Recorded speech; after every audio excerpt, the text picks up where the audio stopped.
and just other construction trades, construction companies here in the local area. So I want to let them tell you a little bit about what they did. Hello, I'm Justin Simmons, and I started training about in September, and like Presley was saying, we started at the farm working on the pole barn, and I wasn't here for most of that, but I did get to do the roofing, which was really fun. And then we kind of switched over to white sulfur, and we've been at that for about, 4 or 5 months now. So it's been a while. That's been like our main project that we've been working on. What did you do? Well, I started doing demolition, and then right after that, I started doing the studs for the drywall, and then laying drywall. And we kind of moved to the bathrooms and kind of took everything apart and took the sinks out and the toilets out and everything like that.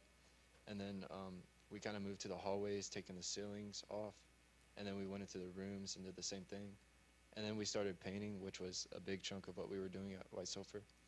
And then I was doing the ceiling as well, putting it up, and it's been a really fun experience so far. Okay. I want to go jump over to Rose. We'll come back to you. Okay. Hello, I'm Rose, and yeah, I've been in trades and training since August of last year. I've really enjoyed it. Thankfully, everyone has been very welcoming here, including Mr. Presley, and I'm very thankful for him. I wanted to say that first. And so yeah, we started first at the farm, and it's hot at the beginning, very hot. But yeah, I started working on the trusses. I didn't do much of like the roof or anything. I was mainly on ground crew. I was a little scared to get up there. But yeah, and then after that, we did a couple of, what are they called, sheds. We did a couple of those. Those were fun. And then in January, we switched over to white sulfur. White sulfur reminded me a lot of my elementary school. It was very weird, but I liked it. But it felt really good seeing a lot of the progress, especially like in painting. And I didn't get to do much of demo, aside from a couple rooms. But I was mainly helping painting a lot. And I also helped a lot on the roof, the ceiling, and putting in ceiling grids. And yeah, it's a lot. Hi, I'm Corbin, and so I also started trades and training in August, and I would be lying if I said I knew what I was doing right off the bat, because when I started, it was pretty rough. But then towards the end of the pole barn, I really got the hang of it, I feel like.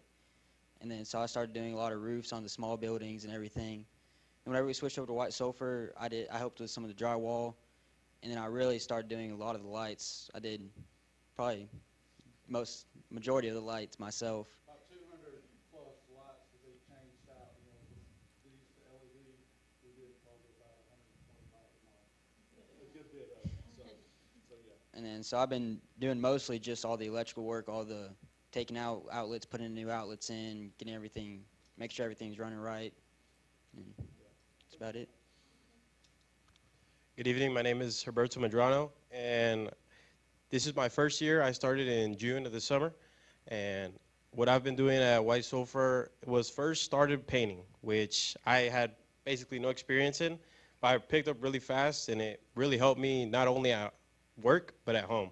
When remodeling or anything that needed painting, my dad always called on me, which, which is a blessing and also a curse, And then from there, I was taught by Mr. Presley how to put in P-traps in sinks and basically all the sinks that we have at White Sulphur, and which also helped me out with remodeling the restroom. My dad called on me immediately.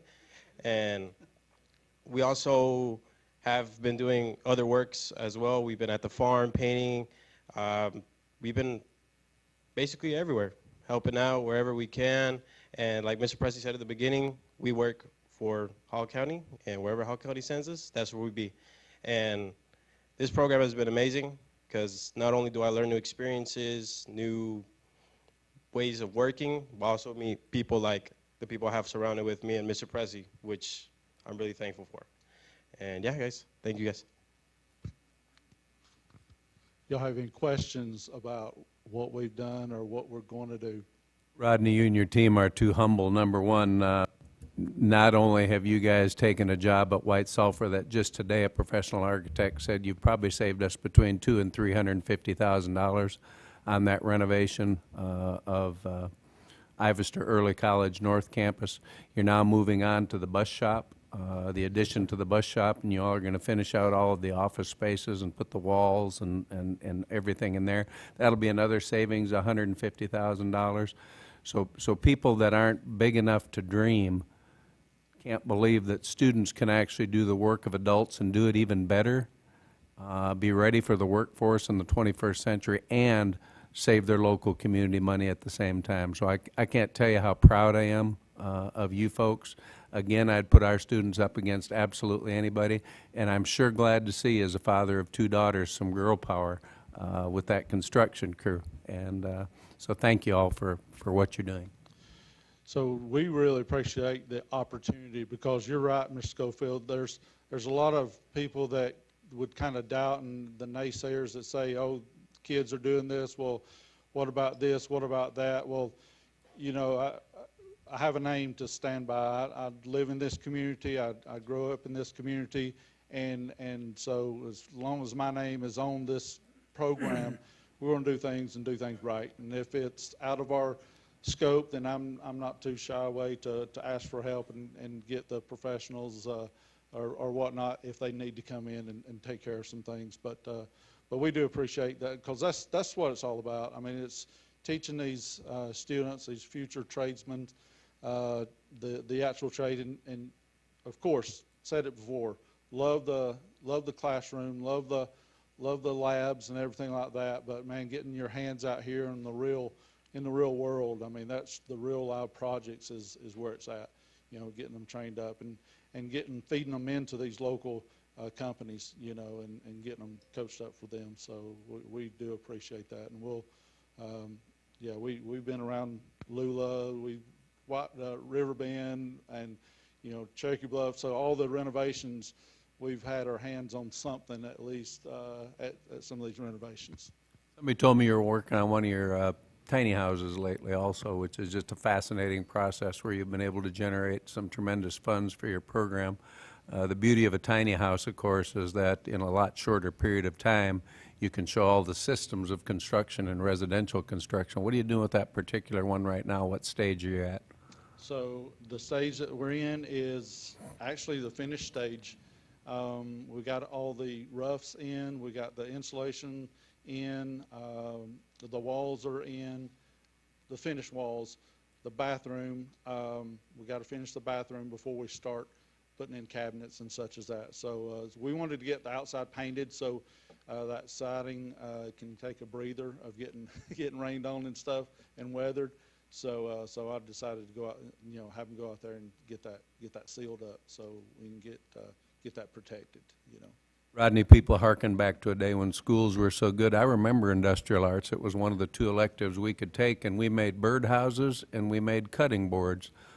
In the words of Virginia Slims, I'd say you've come a long way, and I appreciate everything you're doing. So, Yes, sir. Thank you.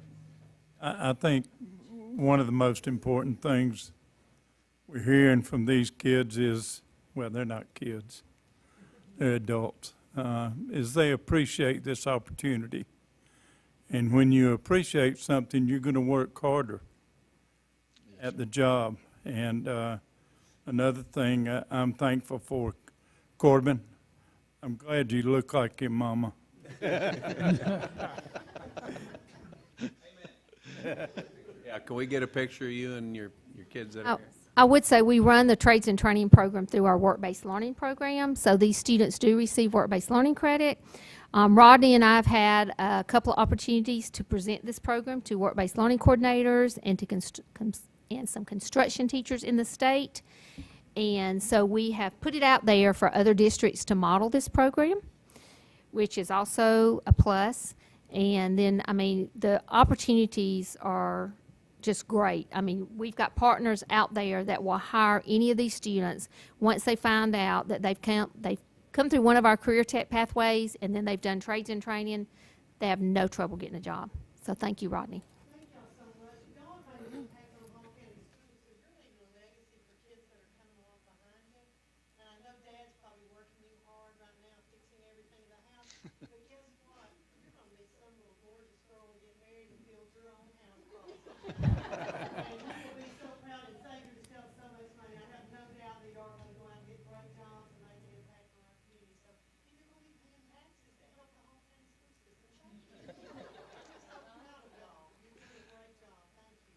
Okay, go out there and get a picture with him.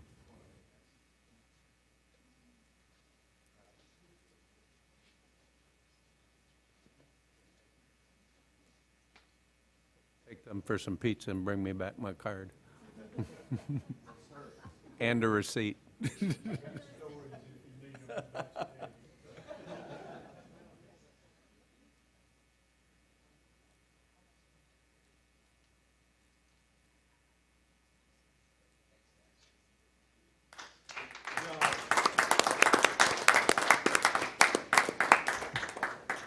Okay, next we will hear from Heather Barrett, who is Director of Title I Federal Programs. Good evening. I have been tasked to give you a quick update on federal programs and where we're at. You'll see that there's a attachment in your agenda that you can follow along, but I'm going to go through it quickly. There's 2 pages here. The front page, we're going to talk about all of the federal programs that have been froze at this point. I know that's a hot topic, and that's why I'm giving you an update of where we're at and what we're hearing from US Ed.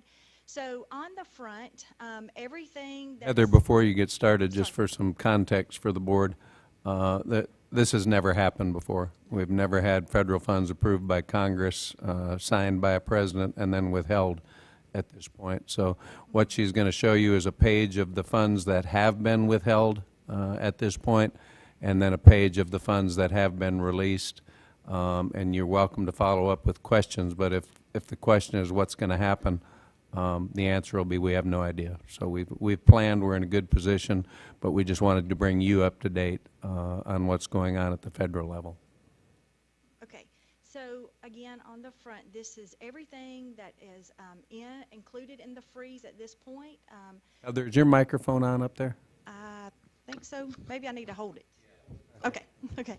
So, that better? That's better. Sorry. Okay, so Brittany Bennett is the Director of Federal Programs, okay? I am the Director of Title I Services, which you'll see on the back. All are federal programs. There's several different federal programs. I want to make that distinction before we go through. Brittany is over all of the ones on the front, okay, that I'm going to go through. Title I Part A is me again. So Brittany has Title I Part C. That is education of our migrant kids, our students. And I want to just clarify what a migrant student is. That's somebody that their parents have moved districts or states within the last 36 months. So that could be an American citizen. That's different from an immigrant, okay? So there's migrant and there's immigrant, and a lot of times in the media they get them confused. So just to clarify that, you can see the allocations that we got in FY25. That was last year. Again, because all of this money is frozen, so we don't know anything about FY26 at this point. You can see that Title I Part C, again, is migrant children. We're currently serving around 277 kids. And in that, we have salaries. In all of this, let me back up and say, combined in all of the things and all of the money that's frozen at this point, there's 21 positions, okay, included in that here in Hall County. So in Title I Part C, there are 4 that are student support parapros that go out and work with our migrant students, and there's 1 recruiter actually finding the students and helping get them in school because they are moving so much. Then if we scroll down, there's Title II Part A. You can see the allocation from last year. Again, that one is teacher quality. That's where we pay for professional learning for our teachers. We also give every school an allocation. You can see how we divide that up per school. And the money at the school level can be spent for subs. Maybe if they're bringing in an instructional coach and they're going to lead professional learning for the day, they can pay for subs for their teachers. Maybe a teacher wants to go over and do a peer observation, maybe just a half a day, but that's what the individual schools use the money for. And then the rest of the money, we pay for 4 professional learning specialists here in Hall County that works with all of our schools, and then 2 instructional or school support specialists. Again, those 6 positions are district-wide. They're district positions, and they work with all of the schools here in Hall County. We also pay out of Title II money gifted, dyslexia, instructional coaching, and reading endorsements for our teachers when they need that endorsement, and that endorsement comes from Pioneer RESA or Middle Georgia RESA. Okay, we're going to skip the box at the bottom. We'll come back to it if you'll scroll back up on the other side. Title III, this is ELL. These are students that we are working with, LEP students. You can see last year's allocation again. We have in this budget, we actually fund ESOL endorsements for our teachers that are teaching ELLs, but this money is supplemental. So I also want to make a distinction here. A lot of times people will use ELL and ESOL. Those are two different things, okay? ELL comes from federal funding. That's this money, okay, under Title III. It's supplemental. It's on top of everything that we're doing for our second language learners. ESOL is funds that come from actually Georgia DOE. It comes from the state level. So those funds are state level funded, and it comes off of your QBE formula. So that's where we fund our ESOL teachers. So in giving this presentation tonight too, I want you to also hear that there's a lot of positions, a lot of people are fearing what they're hearing in the news media. So the ESOL positions, there's 96 positions here in Hall County. All of that comes off a QBE formula, okay? The Title III money that we get from the federal government actually is supplemental, and everything there is above and beyond what we're already doing for our students of that are second language learners. Also included, though, in Title III are your immigrant students, okay?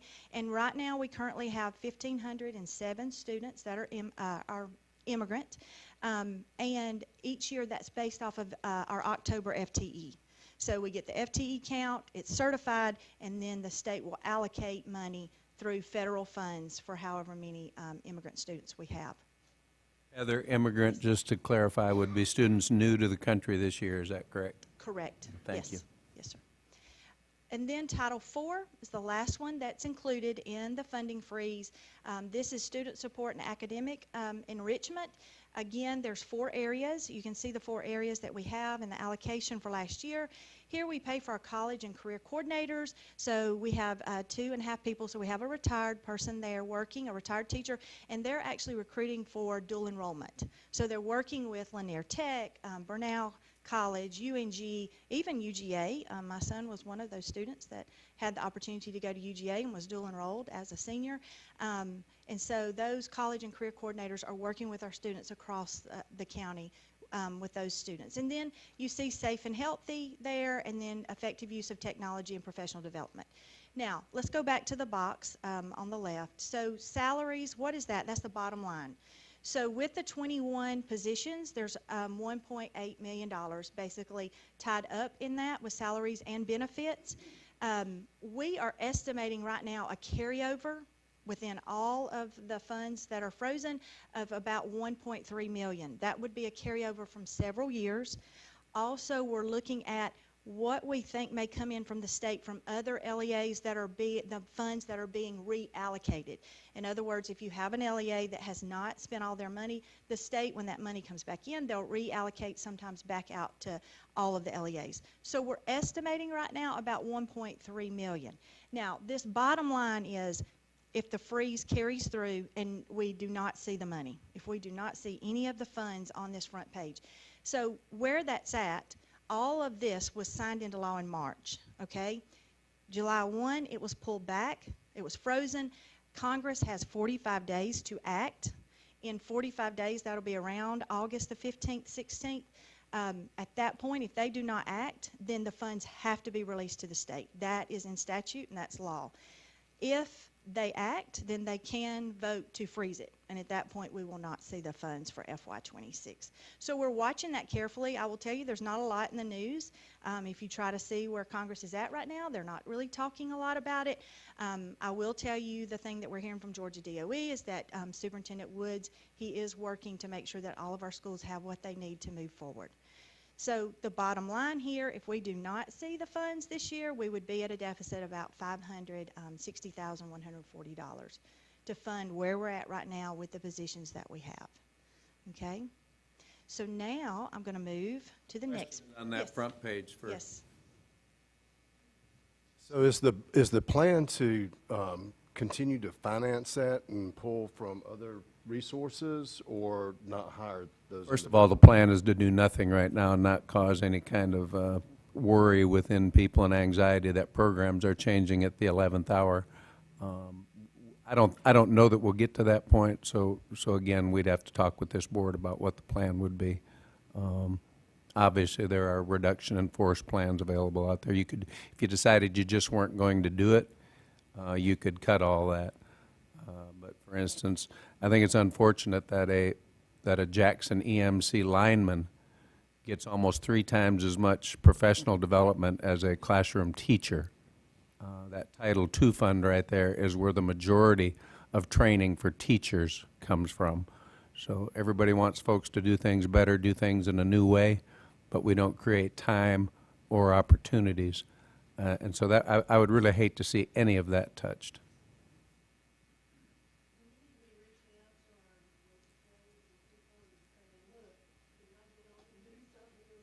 You sure could. I mean, this is federal, of course, but absolutely. Yeah.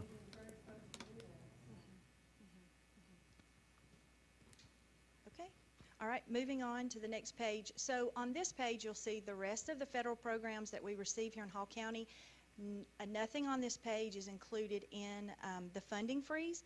All of the funds on this page have either been already allocated by Georgia DOE, or they're going to be voted on this Wednesday in their board meeting on the 16th.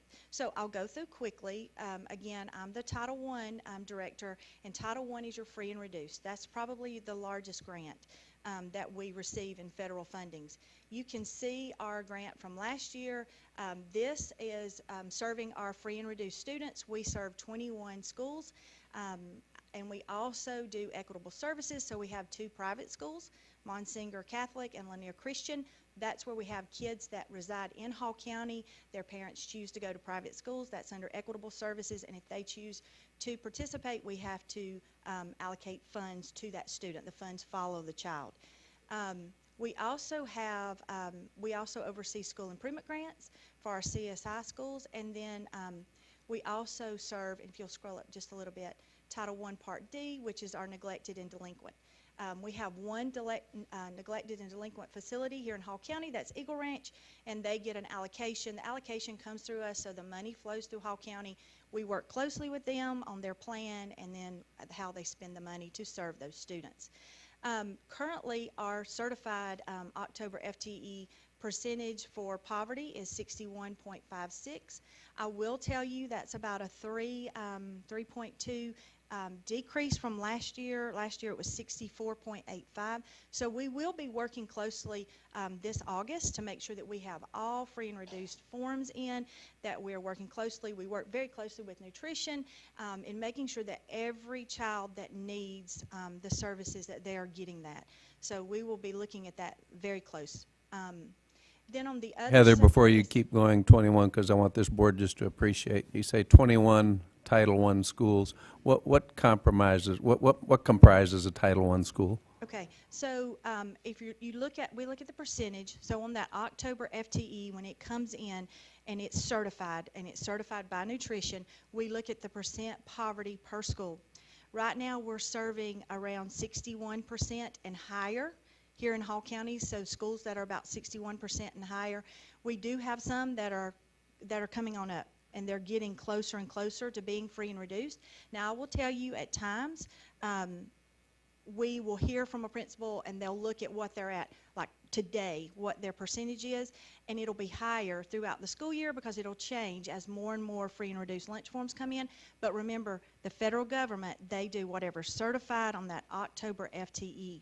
So that's why we only have 21. And also just so when you're hearing these numbers, if a principal was to say, well, I'm over that, well, maybe at this point, but at the October FTE, and when the state certified it, it was not there, okay? We can serve any school that's 35% or higher, but we're serving right now around 61.5% and higher, okay? If a school gets to 85%, we have to serve them, but we would be serving them way before they get to that. So that says that 61% of the students we serve, of the 28,000, live in poverty.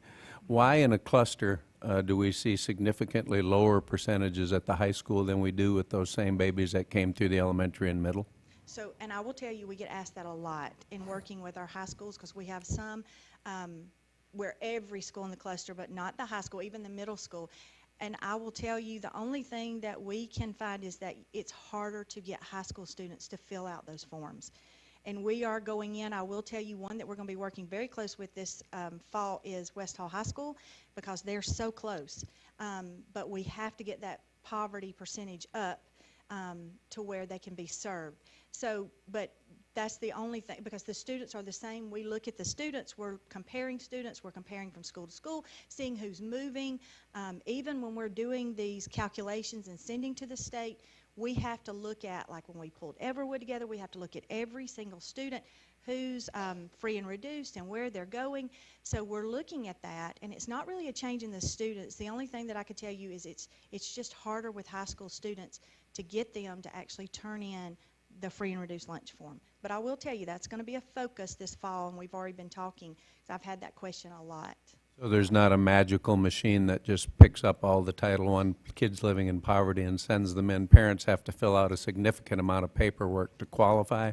So when we're saying 61% of our students, and we know that high school families just don't fill the forms out, we're probably closer to 75 or 3/4 of our students living in poverty. Yes. And I will tell you, we work closely with nutrition, and we are pulling our direct certified students, which what that means, nutrition is able to pull any kid that's like on Medicare, Medicaid, those type things. We can pull them automatically in, and we are doing that. And then we're also going in, so those kids are already being qualified through that process, but we also are just trying to find all the others that need to fill out forms. Again, it just boils down in the high school to, it's hard to get kids to fill them out, so yeah.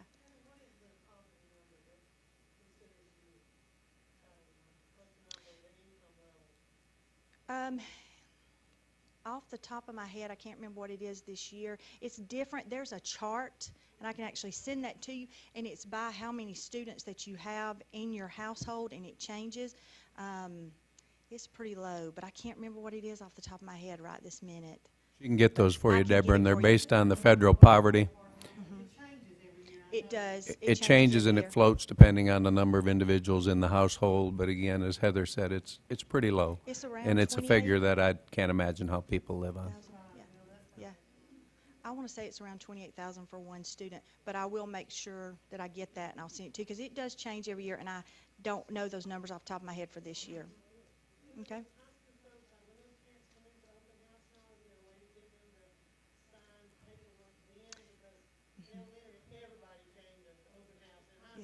Yes, yes, yes, yes, yes.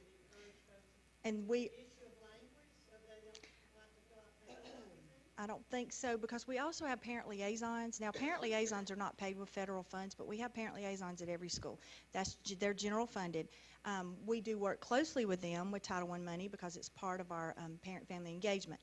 So we have parent liaisons even stationed at all of the schools, and so they're working too with those families, especially at West Hall, and that's the one that keeps coming up in my mind.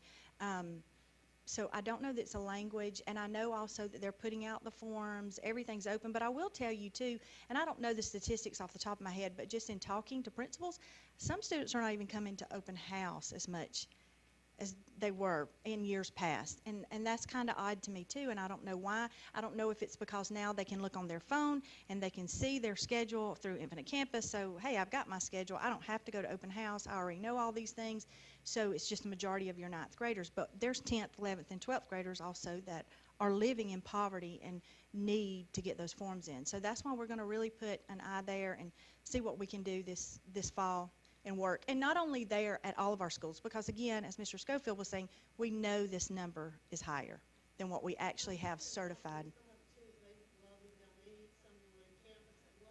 Mm-hmm. Yes. Yes. Mm-hmm. And I will tell you, we even go, again, when I tell you we have a partnership with nutrition, we work with them. We even pull names of students that in the past have been on the free and reduced lunch. We pull those names, and again, all of that's confidential, so you have to be very careful with that information. But we work closely with our administrators in the schools and actually call the students, we call the parents, and we try to work that avenue too, to just say, hey, last year you were on this list, this year you're not on there. Like, can we help you to fill this out? That's where our parent liaisons come into play. We're even going that far at every school, and with the list of names. And again, it's not happened, but we'll see what happens this fall.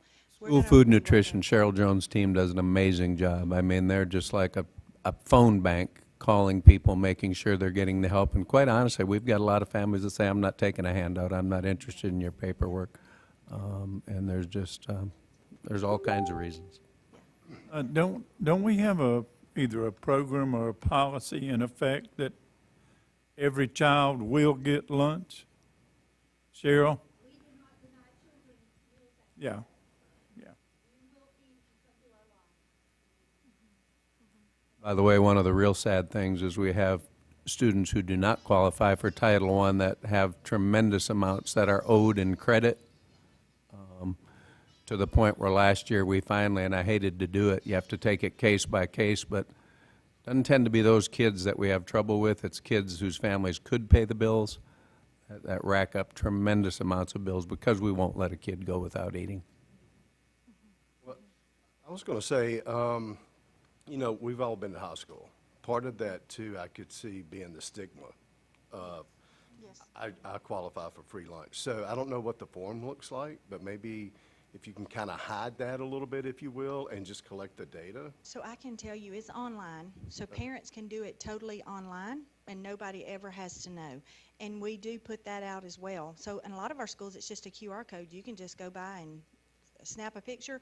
And I'll even tell you, we have some schools that even send it home with every child, like to try to keep that down. And we do try to protect at all costs. They do a Yes. great job of that, Bo. Yes. And by the way, everybody uses the same card to get lunch, whether you're paying full price or whether it's free. And so nobody, unless a kid tells you, you don't know that they have free or reduced lunch. By the way, that's a perfect picture of why I say we work in a school district that is consistently for 20 years now in the lowest 30% per FTE expenditures in their general fund every year. Those are kids that need extra resources. I'm not sure we should be proud of that, but that's the reality.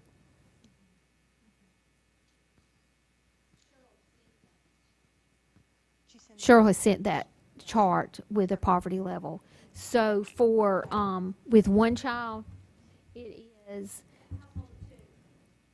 household of two, 39,128 reduced, but if it's, annual for free meals, it'd be 34,645.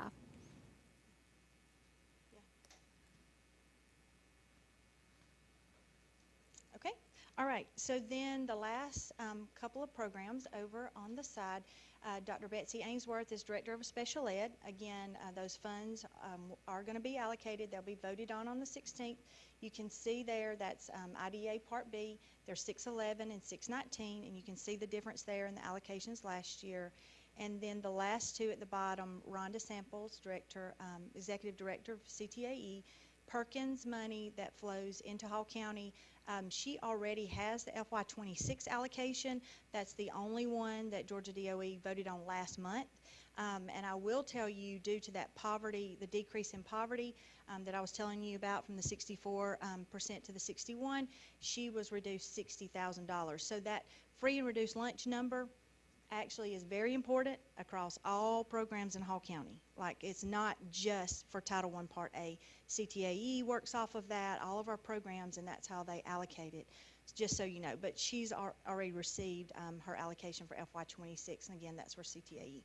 And then Joey Millwood, Director of Student Services. There we have McKinney Vento, and that is for homeless education and the FY25 allocation. You can see, and again, we do not have the FY26 allocation at this point.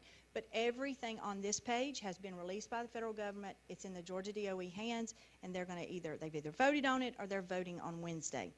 So the next thing we're going to be looking for is the next 45 days and see what happens with the funds that have been frozen, and working together to try to,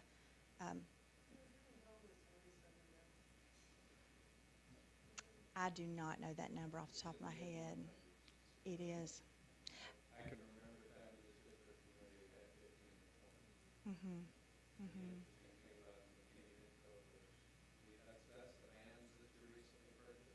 Mm-hmm. Mm-hmm.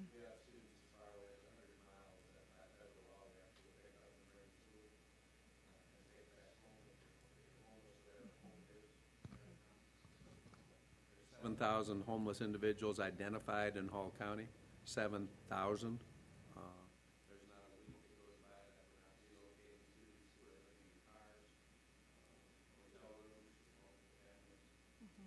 It's real. Yeah. Yeah. Yeah, and I'm sorry, I apologize, I did not reach out to Melissa Satalovich to get that number, and she oversees that program. Yeah. Yeah. Yeah, yeah, yeah. So any other questions? FY 10-11 that we're doing the director session, we saw the greatest increase in terms of percentages. But a lot of that was situational poverty. It was individuals who both parents had lost their jobs, and so now we're back into seeing much more generational homelessness, which has gone on for years. Okay. Thank you.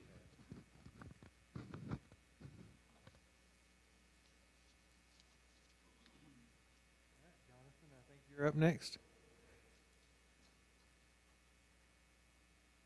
Yes, sir. TAVT report for the month of June. We collected about $1,270,000, $275.63. Overall, still in a good, healthy position. A little bit more than last year, and also a little bit more than last month. If you have any questions, just let me know.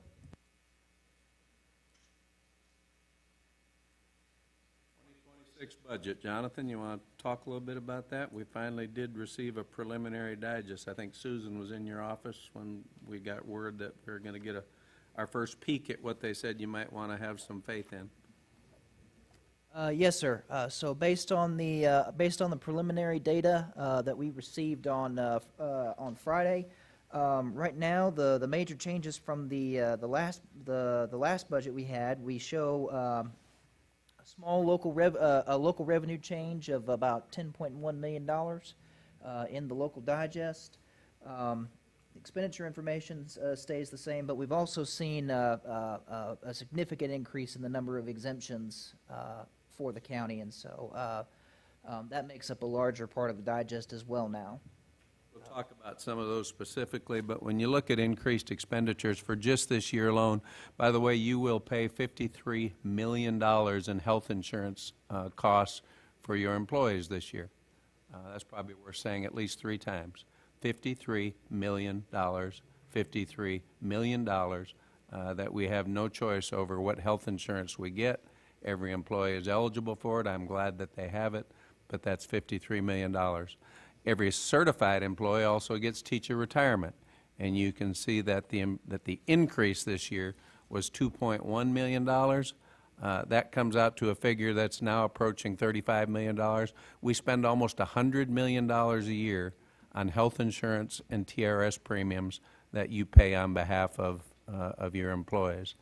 That being said, you can see where some other increases for this year are. That's a total of just those areas up there, and it shouldn't say 3, Jonathan, it ought to actually say 5.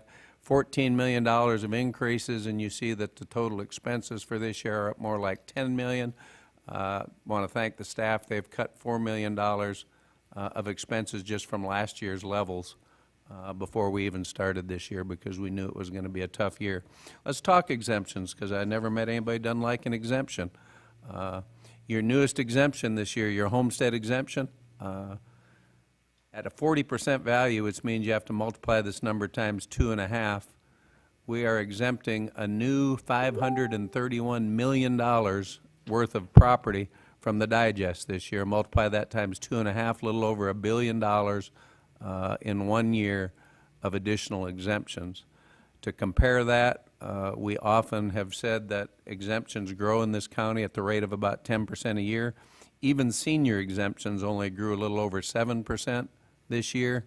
But again, the new homestead exemptions, they make up 73.4% of the increased exemptions this year. They took our total digest, now that we've got the preliminary, from 20% being exempt to 27% being exempt. And again, never met anybody who doesn't like an exemption. But folks, that trend is unsustainable. And just want to make you aware, not only with the homestead exemption, did you increase by over $1 billion of exemptions, but keep in mind that only affects about 45% of the properties in Hall County. So what that says is the individuals who don't have a homestead exemption are going to make up the difference. So never thought it was good policy on a public basis to pick winners and losers, but that's certainly what we've done. Be glad to answer any questions on the exemption front. Fortunately, we have some reserves because those exemptions went down significantly from the preliminary numbers that Jonathan and I got that were absolutely eye-popping, and these still are.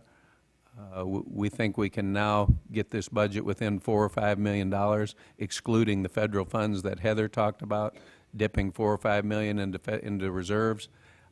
We are going to talk to you about a full rollback this year, even in spite of all this, because you've done such a good job of putting some money in reserves. We'll spend some of our reserves, which would mean there'd be no budget hearings this year, and we'll be on track to pass a budget and move on and see what other surprises we get as the year proceeds. Questions?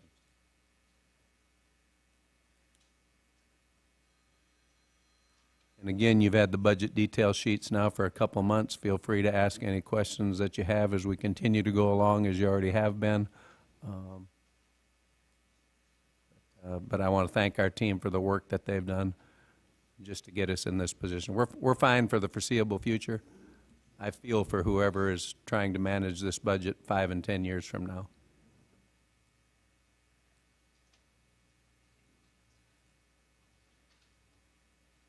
Jonathan, anything you wanted to add? No, I just appreciate it. 5, 10 years from now, I'll be You can call us. We'll talk to you about that. Again, Jonathan, if we are in a position where we don't, I know you've got a budget calendar that you gave the board, but if we don't need to have hearings, is there any chance that we could look at that and bump it up even quicker? There is a possibility. There is a possibility there. The one thing that we do have to do is under law, we do have just a single hearing that is required, which can be concurrent with a meeting, and then we have to advertise our 5-year millage history in the paper, and so those would be the only two requirements. Let's take a look at that, and you and I can talk some more, and then we can get some information out to the board.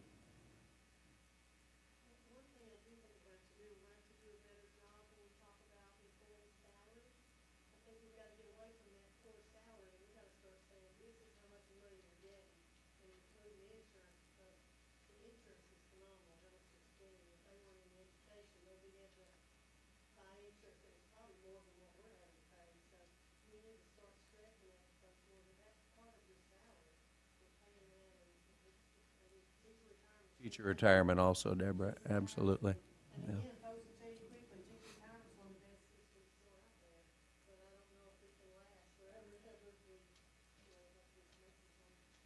Well, everybody says tighten the belt, cut everybody's salaries. There are schools in South Georgia, high schools, that have single-digit number of teachers with certificates. There is such a shortage of teachers right now in this country. That I know a little bit about supply and demand, and when you don't have enough painters in your community, you don't cut their pay. As a matter of fact, some people might think you pay them more, especially when they're working with the most valuable resource we have, which is our boys and girls. But that's a conversation for another day. We need a spending resolution because, again, we don't have a budget. Jonathan, you want to just explain very quickly again what this allows us to do? Yes, sir. So this allows us to spend up to 1/12 of the FY 2025 budget for a single month of August. At the end of August, the resolution runs out. And again, don't need any action on this tonight, but it's here for your reference for the Once again, I know you get tired of the word unprecedented, but Mr. Lovett, who was in charge of the budget for 44 years, said we've had a few years where we've had to do 1 month, we've never done 2. This may be a year that we do 3, because these local resolutions and state resolutions have caused havoc in almost every district and municipality across the state. So, moving right along, Jonathan. SPLOST report is before you. So we collected $3,755,637.49. It is a little bit down over last month and last year, but if you do have any questions, just let me know. Matt Cox, some project updates. So we have 10 reports tonight. You'll see Everwood is no longer on the list. We now have our full certificate of occupancy, and we're ready to use it as a school. Also, the bus shop is off the list. What we've added, number 10, World Language Elementary replacement. You'll see a little bit of information there about the work that we're doing prior to demolition, just kind of getting things set up, but you'll see some schedule information in there as well. So going through these, Flower Branch High School engineering renovation. There is some other work. We've actually completed the addition for the engineering labs, but we are doing some work in the main auditorium. We have our three older auditoriums do not have a catwalk, so it's very difficult for them to adjust lights, to replace lights, all of that sort of thing. This is the first one we're trying at Flower Branch to just see what happens if we put those, basically do a system that will come down, a pulley system that comes down. It's motorized. We bring it down, we adjust the lights, change lights, whatever, move it back up. It's not ideal, but it's a lot better than kids being on ladders that are pretty tall and not very safe. So if this works well, we will probably be coming to you for the opportunity to do the same thing at Cherokee Bluff and Chestatee High. Second project we have Chestatee Middle School roof and HVAC renovations. Also a few renovations inside as we're getting rid of the last 2 of those half-circle lab classrooms that don't function well. You'll see here in these photos, TPO roof is on, so that's a big step. The new units are there, so we're making good progress. And I'll just say, overall, everything is on schedule, so we're looking good for being ready for kids.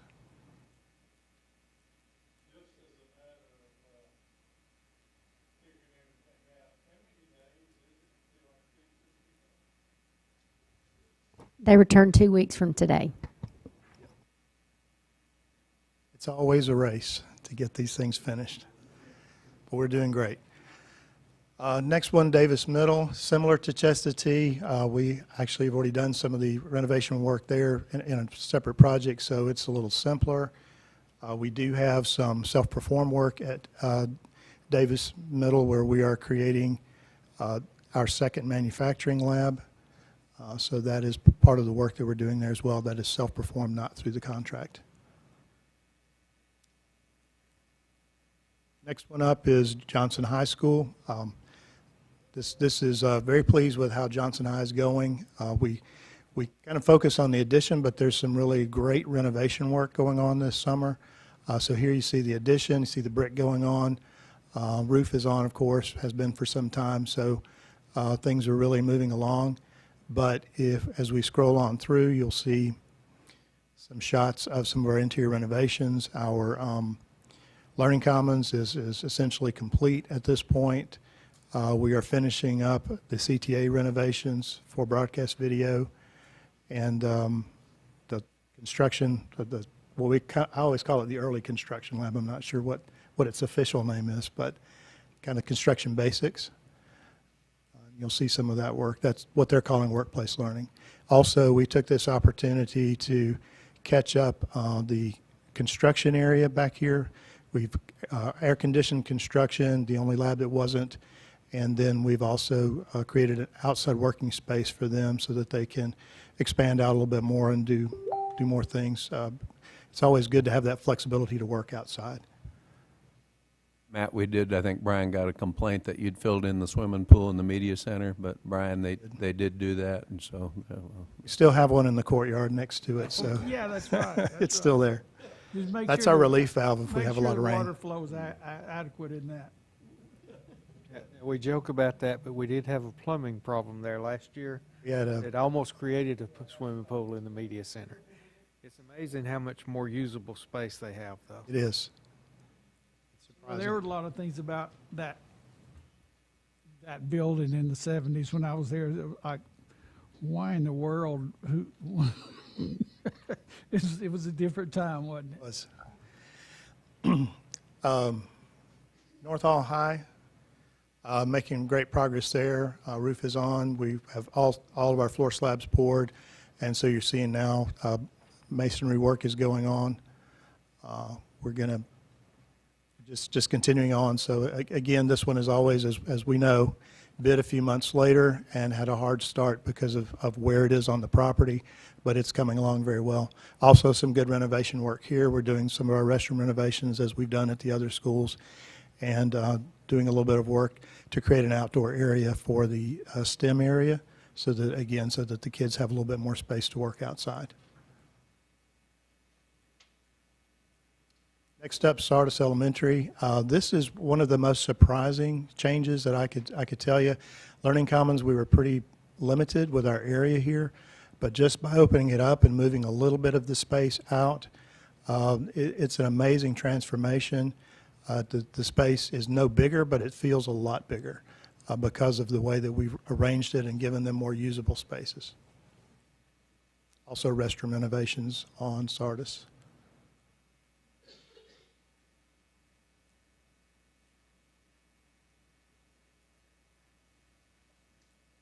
Next up is the Oakwood. We're calling Oakwood Site to keep it clear, the difference between it and World Language Elementary. So, but this is where World Language will be going for the next 2 years. A lot of work is going on here. Just a lot of the work that you see that's kind of has the site messed up is just us trying to get a fire line and water line back to the modular building. Other than that, the majority of the work is related to doing some things to help with site circulation to get more stacking space for cars on the property, as World Language has a high number of cars. Tadmore has been very challenging, but it's coming along very well. This was a pretty big change in a large section of the main building, but it's going to make a big difference for them. We have restroom renovations here. Learning Commons was relocated and pushed back in the building to get it all on one level, just to be safer and more usable. But it's coming along very well. Now, if you go by right now, it kind of looks a little scary because of the front parking lot, but they waited until the end to do the work to replace the storm line and get that corrected so that we don't pond water right in front of the school. The office staff had to move out during the summer. They did. Have they moved back yet, or Not yet. They're still at East All Middle. when do they expect to be able to? It'll be close. It'll be down to the wire. We have 2 weeks. East Hall High School, also one of those that will surprise you. It is the same band building. There's nothing new, nothing added, but just by rearranging the spaces, the building feels so much larger. This is the 7th of 7. We've done something at every one of our band rooms because of the tight space that each of them had. This one was one where really just rearranging things and making it more usable has made all the difference in the world. We also have 2 CTA renovation areas at this school. And I said something wrong. Davis got a construction lab. The manufacturing lab is here at East Hall, our second manufacturing lab.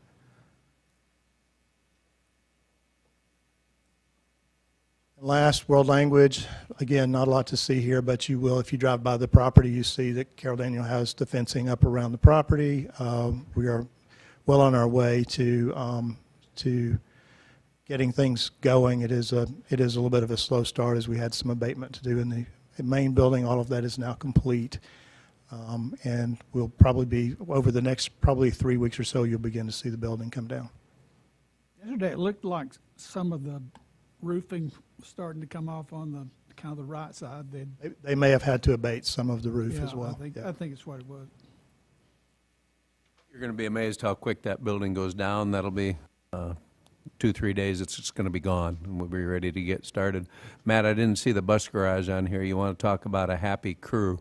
For the first time, they actually have a lift at the bus garage in 2 of the new bays.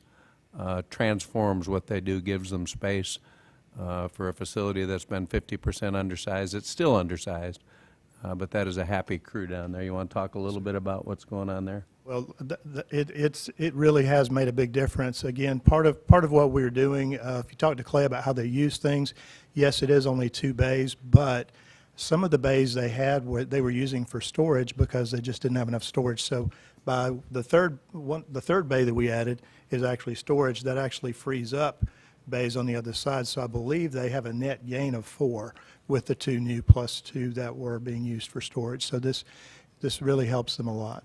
If you get down that way, pull in and see it. It's really amazing, and it's so well thought out in terms of the storage area, which is lockable and accessible all at the same time. I think inventory control is going to be Yes, sir. absolutely fantastic after you get that implemented. Questions for projects?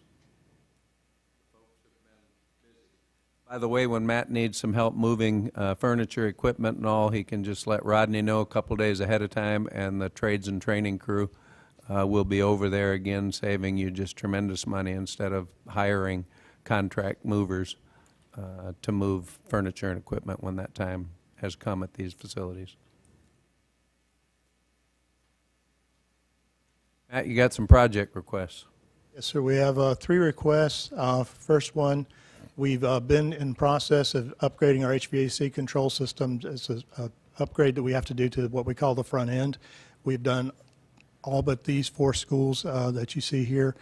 LCCA was just a mistake that we missed it as we were making our list. The others were buildings that were in question as to what their needs were going to be, but we wanted to go ahead and get those upgrades done. The second item that I have, the Walker Mountain Elementary, we've made upgrades to, there have been some changes in EPD requirements recently. East Hall High, we needed to do upgrades to the system there because of the work we were doing. Similarly at North Hall, this is our third of 3 is Walker Mountain. So this is just gets the process started, but we do need to make some changes to stay in compliance on that property, and we hope we can keep the cost of that to a minimum. We do everything we can to get as many schools as possible on city sewer. It is quite honestly a nightmare with all the schools we had that used to have treatment plants. We're down to how many now, Matt? Just the 3. Just 3, which is absolutely incredible. And those 3 are? Actually, technically, it's 3 plants. North Hall serves the middle school and the high school. So it's North Hall, Middle High, East Hall High, and Walker Mountain. WLA Elementary is at the Oakwood site. Yes. That's going to be a little confusing over the next few years, but that's what we're striving to do, is to call it WLA as it's there. So. And Rhonda, help us out, because sometimes things just don't get, it's a telephone game when people, machines are not floor scrubbers that are robotic. What are those machines, Rhonda? Some computers. Oh, computers. Next time, let's call them computers. The Chromebooks are not working for our computer science.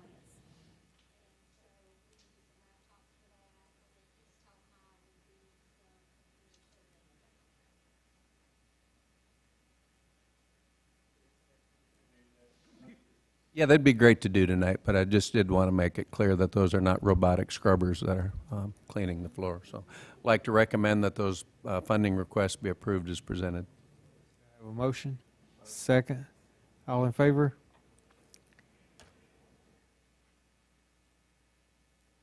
Carla, I think we're down to the personnel packet, and the reason that this time of year we ask you for action and get it to you as early as we can is because we're getting down to the short rows in terms of being fully staffed.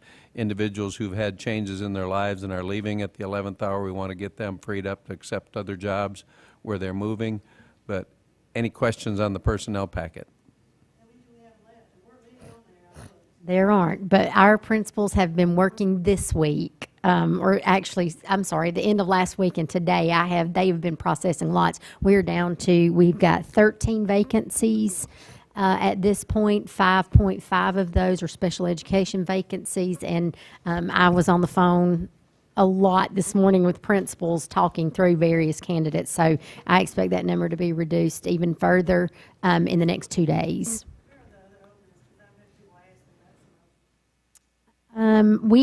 Because we've got 13 openings around the district, they're in different places. So, for example, we've got several of our elementary schools that have self-contained special education openings. I've got a full list that I can certainly give to you, and whenever folks email us and ask us, then we give them those list of openings that we have available if they reach out to us directly. And Deborah, by the way, in positions like elementary education at this time of the year when we're short a position or two, I know it sounds like it makes too much common sense, but we drag our feet a little bit because until the butts get in the seat, we don't know where we're going to need teachers and if we're going to need teachers. And so we'd rather hire a couple late than to have a handful more than we need. So we're in really great shape. Not much change in our numbers. I think, Rhonda, you were looking at kindergarten numbers today, and they're similar to last year. Matt, is that at this point? Sure. This time last year, we had 1,445 kids enrolled for kindergarten. This year, same time, July 11th, we had 1,447. So a net difference of 2 kids, but for context, on the 22nd of last year, we had 1,697 registers. And we'll end up with 1,900 kindergartners before it's over, but I don't anticipate much change. We would like action tonight on the board packet if you guys are amenable to that. Do I have a motion? Second. All in favor?